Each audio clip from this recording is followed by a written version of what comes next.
দেখো বন্ধুরা, ঝড়ে আম পড়ে গেছিলো, আমাদের কাছে অনেক আম পড়ে গেছিলো। ওই জন্য ঝড়ে দেখো 2 ডেচকি আমগুড় বানিয়েছি।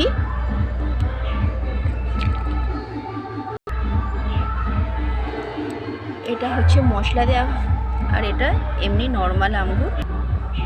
এটা আচার বানিয়েছি, এটা হচ্ছে রুটি খাওয়ার জন্য আচার বানিয়েছি। এটা শুধু তেল আচার। আর এই জারটায় আছে মশলা আচার। এটা মশলা আচার আর এটা হচ্ছে তেল আচার। বিভিন্ন রকমের মশলাকে গুঁড়িয়ে এর মধ্যে মিক্সড করা আছে। এই আচারটা দিয়ে রুটি খেতে কিন্তু দারুণ লাগে। তো গাছে ঝড়ে অনেক আম পড়ে গিয়েছিল, ওই আম দিয়েই বানানো হয়েছে। তো আশপাশের অনেক আম বিলিও করা হয়েছে, এখনও অনেক আম রয়ে গেছে, ওগুলো দিয়ে আম সত্ত্ব বানাবো।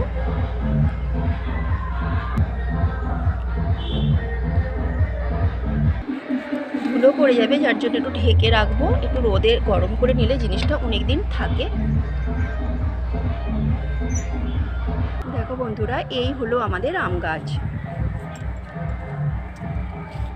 গাছ পুরো ফাঁকা হয়ে গেছে, অনেক আম ছিল, এবছর প্রচুর আম ধরেছিল, কিন্তু ঝড় তাকে রাখলো না, সব আম ঝরে গেছে। তো আমের এতগুলো রেসিপি বানিয়েও এই আমটা এখন অবশিষ্ট রয়ে গেছে, এটা আম সত্ত্ব বানিয়ে রেখে দেবো, অফ সিজনে চাটনি করেও খাওয়া যাবে।